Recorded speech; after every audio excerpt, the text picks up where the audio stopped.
Endubiso. Kutenda mu mukaaga tifama. Ekintabuli ky'omuziki.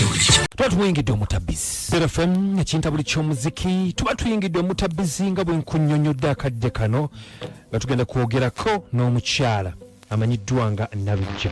Nalujja ko oli ku layini? Oli otya nnyabo? Bulungi. Omaze ebbanga ng'otukaabirira tuutuno? Ujja okunoonya. Nzuuno. Nga njagala munnange kunnyamba. Kiki? Mwami Kadima nalina omukyala gwe nali nkola naye mu katale eyo. Baali bamuyita Maama Imulaani. Katale kaawo? Kafo. Wa? Kafo. Kafuwa eno ng'emasindi? Saidi z'emasindi eyo, Kafu saidi z'emasindi. Kati munaye omukyala ye yali akola nnyo nga naye b'obimanyi. Kati nengenda nange ku musawo nga bw'onoga nti olina bizinensi ye weetaase. Kati natuukayo omusawo ne munnyonnyera omusawo n'aŋŋamba ono tumusengulewo obe ng'okola. Kubanga twali tukola emirimu gye gimu. Kati ne mugamba musawo ate taategeere nti nze musengudde. Omusawo n'aŋŋamba nedda. Ne mubuuza ogenda musengula otyo. Omusawo n'aŋŋamba gwe kindekere sasula sente ze mukusengulira osigale ng'okola. Omusawo n'aŋŋamba asengudde abantu bangi oyo yanannema. Nakwata sente musawo ze yansaba Mwami Kadima nga nzimuwa nga ŋŋamba gwe kiwedde nga ŋŋamba ngenda kukola ebintu byange gwe kulabirawo nga bikimu kitambula buki bulungi Mwami Kadima. Kati yansaba amanya g'oyo omukyala nengamuwa okiwulira n'aŋŋamba n'ebigambo n'aŋŋamba ebigenda omutuukako n'aŋŋamba agenda kulwala obulwadde bujja muyitirako atambule akole ki gende mu kugenda eyo tajja kudda bajja mugamba bakatale bakuloga toddayo. Naye Mwami Kadima okuva lwe nakola eddagala Mwami Kadima buli kye nalaamiriza kyonna ebintu byakwata nze nga bwe nalaamiriza eddagala ebintu byanzirira Mwami Kadima ebintu byakola ki? Ebintu byanzirira buddizi Mwami Kadima, ebintu byanzirira n'endwala. Nyabu yazimba omukono. Nalujja wandise oli tebyamukwata gwe wabisindikira? Mwami Kadima ebintu nabikola ne bimukwata. N'atambula n'agenda. Kati omukyala bw'atambula n'agenda nze ne ndowooza mmaze.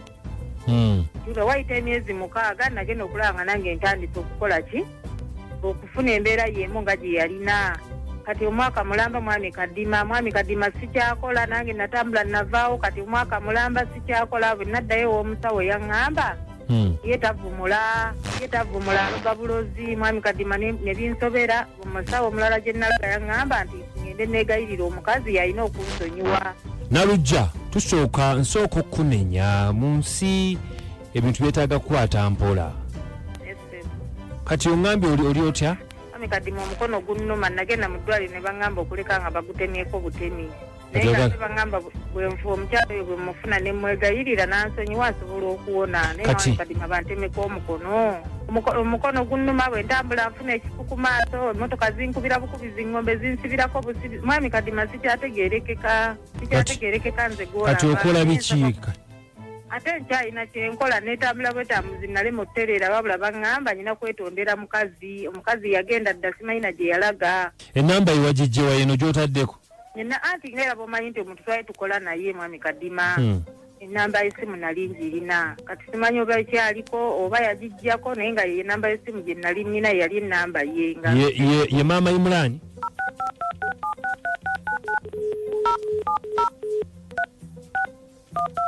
Nalujja ebintu by'okuloga si birungi osobola okubeera ewantu nga toloze. Ebuuse kanze simanyi nakumanya bannaye siri kiddamu bwe mpona.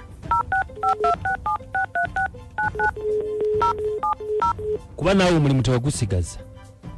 Ate omulimu nagusigaza Mwami Kadima. Siri kayiseemu.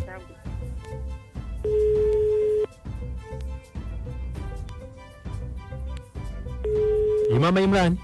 Hello. Maama Imulaani? Goluwaawo atamanya. Ani ono ssebo? Nti ani ono? Ono taata Imulaani. Mbadde nsaba ku nnamba yayo ku Maama Imulaani ssebo. Maama Imulaani yatuvaako ku maaso bambi. Yabavaako? Mu kalantiini ono munnaye yagenda Mungu yamuyita. Mbadde twaziika abantu 8. nga kitalo muzeeyi kitalo nnyo yafa ki obulwadde bwamutwaliza tuzijjukiza wangi obulwadde bwamutawanyiriza ebbanga tujjanjaba ne tugezaako nga naawe omanye emmotoka baali bazisibye mu kalantiini eno naye ne tugezaako kati ku olwo baali tuyisa ambulensi ambulensi ku olwo yalwawo okutuuka yafa nga yakatuuka wangi maama Imran n'agenda bw'atyo ambulensi yakatuuka bambi tutuuse okusaasira kwaffe gy'oli nga badde maama Imran yandibinzeeko waakiri kitalo nnyo ssebo kitalo ddala mukama wange tusonyiwe ssebo naye nga mubadde mumwetaaza ki nalekako ennamba eno nga njagala kubikkira buli muntu wangi nalekako ennamba eno nga njagala kubikkira buli muntu ataamanya kubanga ku olwo twaziika abantu 8 nga nawe omanya akaseera kano akazigizigi aka covid taata Imran ssebo tukusaasira naye ffe tetulina nnyo tubadde tulina kye twagala kwogerako naye twali bamu katale ssebo gye yali akola ekafu naye kitalo nnyo twagala okusaasira ssebo kale ssebo beera bulungi kale naawe beera bulungi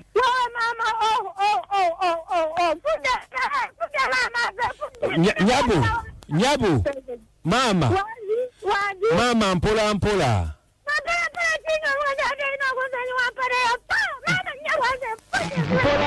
mama